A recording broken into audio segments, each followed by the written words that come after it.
भावे सिर दी बाजी लग जावे। इस गाने को पाकिस्तान के मशहूर सिंगर साहिर अली बग्गा और आयमा बेग ने कोक स्टूडियो में गाया। तो उस गाने से उसके जो लिरिक्स थे उसका कोई क्रेडिट, कोई हौसला अफजाई आपकी भी की गई? नहीं सर, मुझे काफ़ी दोस्तों ने कहा।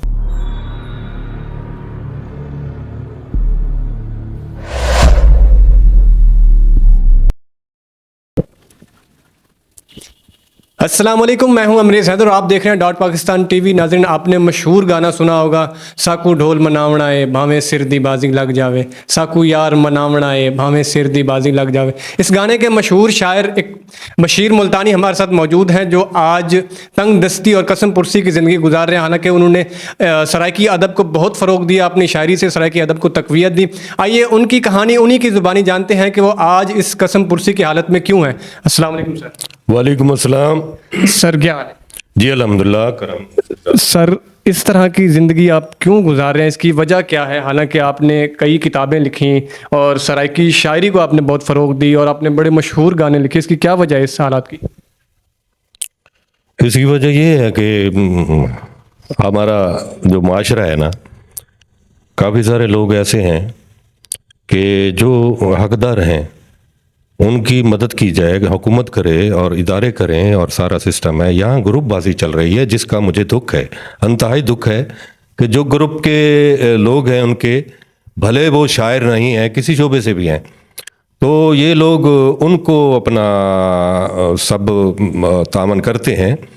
और मेरे जैसा फ़कीर आदमी, गरीब आदमी, जिसका हर इंसान को, जो जितनी मेरी मुलाकात है तकरीबन, मुझे जहान जानता है, बशीर मुल्तानी को जहान जानता है कि मैं बहुत सदमात से गुज़रा हूँ। नौजवान 2 बेटे अल्लाह को प्यारे हो गए, शिकवा नहीं कर रहा, रज़ा है। अल्लाह ताला ने वो जो चाहे कर सकता है। लेकिन अफसोस ये है कि आज का मुआशरा जो है वो गरीब और दुखी इंसान के लिए कुछ भी नहीं करता। जहाँ जहाँ हमारा हक बनता है, हुकूमत करे और इदारे करें, और दोस्त अहबाब जो साहिब सरवत हैं उनको पता है इस वक्त मैं बहुत अलील हूँ, परेशान हूँ और तन्हा हूँ। नौजवान बच्चों का जाना थोड़ी बात नहीं है।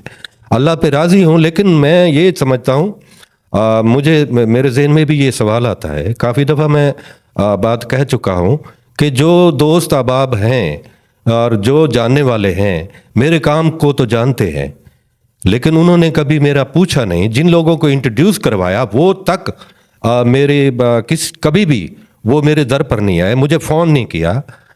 तो अफसोस लगता है। इनका मसलन मुआशरा इस तरह से है कि जो दौलतमंद हैं वो टीसी करवाते हैं, तभी उनके साथ मतलब उनसे मुराद कोई भी हासिल की जा सकती है। जो हमारे पास यहाँ मुल्तान में बहुत सारे इदारे हैं जो कि जिन हमारे जैसों का हक बनता है वहाँ, और वो हमारी मदद करें, पूछें, फ़ोन होते हैं, सारा कुछ है, सब इल्म है उनको। लेकिन मुझे दुख से कहना पड़ता है कि यहाँ वही ग्रुपबाजी और उनके, और अक्सरियत ये देखा गया, मैं देख रहा हूँ कि जब इंसान मर जाता है तो उसकी तकरीब, ताज़ीती तकरीबात, और उसमें इकट्ठे होकर वो कह रहे होते हैं कि जी हमें बहुत अफसोस है कि हम इसकी ज़िंदगी में नहीं कुछ कर सके। तो भाई मैं यही अर्ज़ करता हूँ, जब भी मुझे मौका मिलता है तो एक फूल ही दे दो, उसकी ज़िंदगी में दे दो। अगर उसकी हेल्प और तरह से मदद नहीं कर सकते तो चलो उसके लिए एक प्रोग्राम रख लो, एक उसके नाम शाम कर दो। और इसी तरह से मतलब मैं बहुत दुखी हूँ। आपने कितनी किताबें लिखी हैं? 3 हैं जी, और 3 किताबों के अलावा मेरे किताबों से हटकर मेरे गीत जो आए हैं उनकी तादाद नहीं है, पता नहीं कहाँ कहाँ से गाएगा। और बेस जो था बना ये गाना, और मेरा यकीन नहीं था कि ये गाना इतना जाएगा। असा ढोल मनावना है बावत सिरती बाजी, अल्हम्दुलिल्लाह पता नहीं कितने लोगों ने गाया, इसकी भी मेरे पास लिस्ट नहीं है। एक दोस्त थे मेरे बहुत प्यारे, तो उन्होंने एक काफ़ी अर्सा अपना रिसर्च करी कि भाई मैं देखूँ भाई कितने लोगों ने गाया, तो वो मुझे पता है। तो बहुत सारा ये गाया गया, बहुत सारे लोगों ने। जब आपने ये गाना लिखा उस वक्त क्या वजह तारी था और क्या उस वक्त सिचुएशन थी जिसमें ये गाना लिखा? बहुत अच्छी बात है। ये शिकवा था किसी को मुझ पर, नाजायज था, तो उसके बदले में मैंने ये कहा कि असा ढोल मनावण है बामे सिरदी। भाई मैं उस तरह से कह तो नहीं सकता, तो शायरी के लफ्जों में उसे बता दूं। इसके चंद अशार हमारे नाज़रीन को जी। असा ढोल मनावण है भावे सिर दी बाजी लग जावे, इहो मसला मुकावण है, इहो मसला मुकावण है, भावे सिर दी बाजी लग जावे। हथ ते हथ रख बावण नहीं हुण, जिद तू बशीर लावण नहीं हुण, इहो मसला मुकावण है, कुछ करके दिखावण है, भावे सिर दी बाजी लग जावे, भावे सिर दी बाजी लग जावे।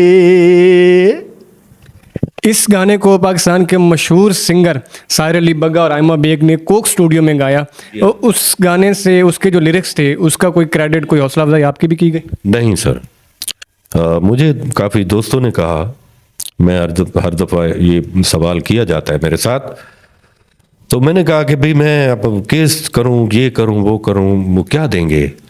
तो मेरा गाना हिट हो गया, मेरी जो अंदर की जो ख्वाहिश थी वो पूरी हो गई, और जो गाने वाला था उसने भी अदायगी अच्छी की और उसे शोहरत मिली, और उसी वजह से ही पता नहीं कितने लोगों ने गाया, लातादाद लोगों ने गाया। मेरे लिए इससे बड़ी एजाज की बात और कुछ भी नहीं। अपने कोई पसंदीदा अशार सुना? हाँ, डोडा पेश करना पिया सही मादरी जबान सैकी, तेरी चौखट मल के पैरा सूं, जेड़े हाल रखे असा चुप रासूं, तेरी चौखट मल के पैरा सूं, जेड़े हाल रखे असा चुप रासूं, गिला कोई ना देसूं जींदियां ताई, जेड़ी चाल रखे असा चुप रासूं, ते भावें नाल तू साडे ना बोले, अखी लाल रखे असा चुप रासूं, तेरे खास बशीर गुलाम ही से, बस नाल रखे असा चुप रासूं, असा चुप रासूं। और कहीं दे हथ कपेंदा पैं, कहीं दा सिर लहेंदा पैं, कहीं दा घर उजाड़ा है, कहीं को रत रुवेंदा पैं, तेरे दावे यजीदी हैं असा हसनी हुसैनी हैं, तेरे दावे यजीदी हैं असा हसनी हुसैनी हैं, तेरी हस्ती मिटा दे सूं, तू साकू क्यों छिड़ेंदा पैं, तू साकू क्यों छिड़ेंदा पैं। और देखो लगते हैं इवें बेकारे सज्जन, ये दोस्तों की नजर, आपके प्यारों की नजर, तेकू लगते हैं इवें बेकारे साईं, असा मजबूर आशिक बेचारे साईं, तेरे कूड़े या सच्चे ओ लारे साईं, साकू जीवन दे गए सहारे साईं, साकू गैरां दे कोलू बलैंदारी हो, आजमैंदारी हो ते सड़ेंदारी हो, हथ वल वल जिगर को तो पैंदारी हो, असा खिल हस के डीहन गुजारे साईं, तेकू लगते हैं इवें बेकारे साईं, सुन दुख दी कहानी ते जो बीतियां, क्या मेरा कत्ल भी ते को माफ है, कुछ तू भी तो सोच क्या इंसाफ है, तेरे बारे सजन मेरा दिल साफ है, किथ वादे ते किथन इशारे साईं, तेको लगते हैं इवें बेकारे साईं। और सुन दुख दी कहानी ते जो बीतियां, तैं यार बशीर केड़ी कीतियां, तैं यार बशीर केड़ी कीतियां, असां इश्क नमाज़ां सजन नीतियां, असां इश्क नमाज़ां सजन नीतियां, वल भी फिर सूं तेरे ही दुआरे साईं, तेको लगते हैं इवें बेकारे साईं, तेको लगते हैं इवें बेकारे साईं। अच्छा, इस मशहूर गाने के बाद आपको गाने की और ऑफर आई और आपने सबसे ज़्यादा मुआवजा कितना लिया? किसी से भी नहीं लिया और ना ही दे सकते हैं लोग, जो भी मिला फ़कीर मिला। मैं तो पहले फ़कीर था, यानी मैं उस वक्त रिक्शा चला रहा था, काफ़ी दफ़ा मैं अर्ज़ कर चुका हूँ। तो रिक्शा चला रहा था, मुझे फ़ोन आते दूर दूर से, और फ़ोन तो मिल जाते हैं, मसलन जैसे कोई तलाश किसी की करता है, तो मुझे कहते थे कि भाई उसी तरह से गाना देते जैसे वो गाया गया और वो हिट हुआ, और हम चाहते हैं कि उसी तरह से। मैंने कहा यार वो गाना तो कुदरत की अता है, हो गया, उसके बाद मैं उसी लाइन पे खड़ा हो जाऊं और बात करो। हाँ, दूसरी बात ये कहा कि भाई मेरा नंबर ले लो, मुझे कुछ पैसे दे दो, फिर मैं काम करूं। तो उसका जवाब नहीं होता था, फिर फोन भी बंद। और ये दुनिया इसी तरह से। अच्छा, ये सराइकी अदब जो है, सराइकी शायरी है, इसको इंटरनेशनल नेशनल लेवल पे क्यों फ़रोग नहीं मिला, और ये क्यों एक तंग दस्ती की हालत में है? हाँ, वजह ये है जी, हमारे जो मुल्तान के लोग हैं बहुत आला तरीन तालीम याफ्ता भी थे, सारा सिस्टम था। उन्होंने हमारे मुल्तान के लिए कुछ नहीं करा। उन्हें चाहिए था कि हमारा सूबा बनता, हमारे बच्चे जो हैं जो परेशान हैं, इतनी तालीम हासिल करके माँ बाप पता नहीं कैसे गरीब आदमी को पढ़ाते हैं, बच्चे अपने बच्चे को। तो मकसद ये है कि मैं अक्सरियत देख चुका हूँ, इतनी ज़िंदगी गुजार चुका हूँ। अक्सरियत में देखा जाता है कि कोई रेडी लगा रहा है और पता नहीं क्या क्या। इसी तरह से काफ़ी बुज़ुर्ग हो गए, तालीम हासिल करने का उनको फ़ायदा क्या हुआ कि उनको नौकरी ना मिली। आज तक काफ़ी बच्चे हैं जो तालीम ज़रूरी है लेकिन उसका रिस्पांस नहीं मिलता। फिर गरीब आदमी यही सोच रहा है कि हम बच्चों को हुनर दें जिसमें कोई उनको रिजल्ट मिले। तो मैं खुद भी इसी तरह से हूँ कि मेरे बच्चे तो चले गए लेकिन आगे नवासे हैं, कोई बच्चे हैं, कोई मिलने वाले हैं। तो दुनिया का ट्रेंड चेंज हो गया, तालीम की तरफ वही लोग खड़े हैं जिनके पास सरमाया है, सारा कुछ है, वो पढ़ा सकते हैं। लेकिन गरीब आदमी, छोटे छोटे बच्चे जो हैं, वो कोई होटल पे है, बर्तन धो रहे हैं, ये कर रहे हैं, वो कर रहे हैं, दुनिया जानती है।